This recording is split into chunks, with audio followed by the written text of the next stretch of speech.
보리두량 15번째 이야기. 불의 설법. 녹야원에서 5비구에게 초전법륜을 하시고 일반인 야사와 그 친구들을 제도하고 전도선언을 하신 부처님. 부처님께서 선택하신 다음 교화 상대는 마가다국 우루벨라 마을의 카사파 삼형제를 비롯한 1000명의 배화교도였습니다. 마가다국은 인도 겐지스강 주변 16개국 중에서 가장 강대한 나라였습니다. 불을 섬기는 브라만 사제인 카사파 삼형제는 100살 가까운 고령으로 빈비사라 왕을 비롯한 마가다국 사람들의 광범위한 숭상과 존경을 받고 있었습니다. 이들은 네란자라 강가에 각자의 종교적 터전을 마련하고 있었습니다. 맏형인 우루벨라 카사파는 500명의 제자를 거느렸고 둘째인 나제 카사파와 셋째인 가야 카사파도 각각 300명, 200명의 제자를 거느려 총 1000명이나 되는 마가다국 최대 종교 집단이었습니다. 이들은 불을 숭배하고 있었습니다. 이들이 불을 숭배하는 것은 아타르베다라는 베다 경전에 근거를 두고 있습니다. 불은 생명의 근원입니다. 불은 식물, 동물, 인간이 살아갈 수 있는 빛, 따뜻함, 그리고 태양의 원천입니다. 불이 없으면 생명은 존재할 수 없습니다. 배화교도들은 불은 생명의 근원이며 사람이 죽으면 불로 화장하여 브라흐마 신과 하나가 된다고 보았습니다. 이들은 불의 신인 아그니를 섬겼습니다. 아그니는 제단 위에 2개의 머리를 가진 뱀과 같은 존재로 생생하게 묘사됩니다. 2개의 머리 중 하나는 불의 일상적 유용성을 상징하고 다른 하나는 불에 의해 생명의 원천인 브라흐마 신으로 돌아가는 것을 상징합니다. 불의 숭배자들은 40가지 제물을 바치는 제사의식을 행했고 금욕 생활을 실천하고 경전을 암송하고 꾸준히 기도를 했습니다. 부처님께서는 이들의 수행처인 네란자라 강에 계시면서 먼저 맏형인 우루벨라 카사파를 교화하셨습니다. 제일 높은 종교 지도자를 불법으로 귀의시키면 다른 제자들은 다 따라오기 때문이었습니다. 경전에 의하면 부처님께서는 우루벨라 카사파를 교화하기 위해 3500가지 신통력을 사용하셨다고 합니다. 예를 들어 불의 신전에 무서운 동룡이 있었는데 부처님께서는 그 신전에 들어가 그 동룡을 바리떼 속에 담아 나오셨다고 합니다. 이와 같이 수많은 신통과 설법을 통해 공을 들인 끝에 마침내 교화에 성공하셨다고 합니다. 불교에서 아라한의 경지에 이른 수행자들은 천안통, 천이통, 숙명통, 타심통, 신족통, 누진통 등의 신통을 행할 수 있는 능력이 있다고 합니다. 그러나 부처님께서는 제자들을 교화하실 때 신통력의 남용을 삼가하도록 타이르셨습니다. 바른 법에 의지하지 않고 신통에 의지하는 삿된 길에 빠질 수 있는 위험성을 경계하신 것입니다.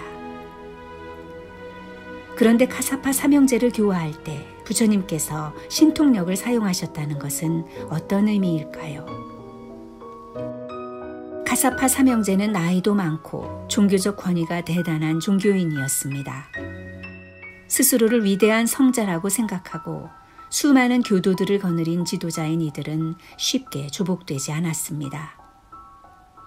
35살의 젊은 부처님이 100살 먹은 교단의 지도자를 설법뿐 아니라 행동으로 빠르게 절복시킬 수 있는 방편으로 신통력을 사용하셨다고 보아야 할 것입니다.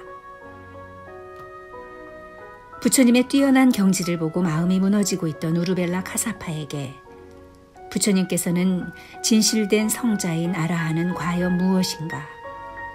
너는 진실된 성자인 아라한인가? 라는 정곡을 찌르는 질문을 통해 굴복시키셨다고 합니다. 그래서 자신이 진짜 성자라는 교만과 권위의식이 무너져버리고 진실한 마음으로 부처님께 머리 숙여 귀의했다고 합니다. 우르벨라 카사파와 500명의 제자들이 부처님께 귀의하기를 맹세하자 두 동생이 거느린 500명도 함께 부처님께 귀의해 왔습니다.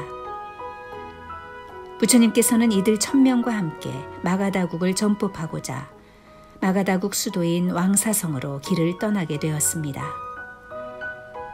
부처님은 마가다국에서 가장 큰 세력을 가진 카사파 삼형제를 절복하여 1000여 명의 제자들을 거느린 교단을 형성함으로써 인도 땅에서 본격적인 교화 활동을 시작하셨습니다. 카사파를 비롯한 1000배화교도의 교화는 인도에서 순식간에 불교 교단이 큰 세력을 형성하여 안정적으로 전법을 해나가는데 큰 기반이 되었던 역사적인 사건입니다. 부처님께서 왕사성으로 가는 도중 가야산에서 1000명의 제자들에게 하셨던 유명한 가르침이 바로 불의 설법입니다.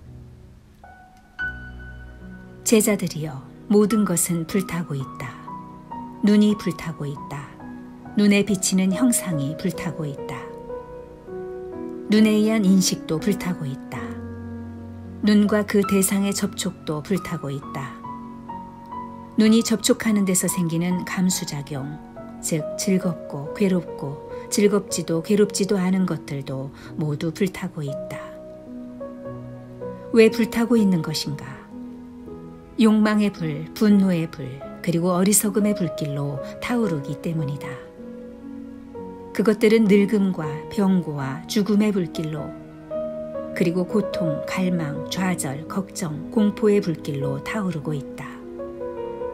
귀도 귀로 듣는 소리도, 코도 코로 맡는 냄새도, 혀도 혀로 맛보는 맛도, 몸도 몸으로 느끼는 감각도, 마음도 마음의 대상도 모두가 한결같이 타오르고 있다. 제자들이여, 이와 같이 관찰할 수 있는 현명한 제자는 눈에 대해서도, 형상에 대해서도, 그 접촉과 감수에 대해서도, 또한 귀, 코, 혀, 몸, 마음에 대해서도 모두 집착하지 않는다. 그러면 욕망, 분노, 어리석음의 불길이 결코 너희들을 파괴하지 못한다. 집착을 떠나면 해탈한다. 해탈하면 나는 이미 해탈했다라는 인식이 생기고, 생존의 밑바닥은 이미 다 없어지고, 청정한 수행은 다 완성된다. 그러면 이제 해야 할 일은 다 마쳤으므로 더 이상 윤회의 지배를 받지 않는다고 알게 되는 것이다. 부처님께서 불의 설법을 마쳤을 때 1000명의 비구들은 마음이 모두 집착에서 해방됨을 느낄 수 있었습니다. 부처님의 설법은 항상 듣는 상대와 때, 경우에 맞추어 가장 알맞은 주제를 가장 적당한 비유와 방편으로 설법하는 특징을 가집니다. 그래서 흔히 부처님의 설법을 대기설법이라고 합니다. 불을 섬기는 배화교 수행자들에게 불은 가장 가까운 것이었고, 그들은 불의 성질을 누구보다 잘 알고 있었습니다. 이들에게 자신의 감각기관과 마음세계인 육군, 육경, 육식이 모두가 불타오르고 있다고 단언했을 때 그들은 자신들의 마음세계를 돌아보고 수행을 통해 해탈을 위해 무엇을 해야 하는지를 절실히 깨달을 수 있었을 것입니다.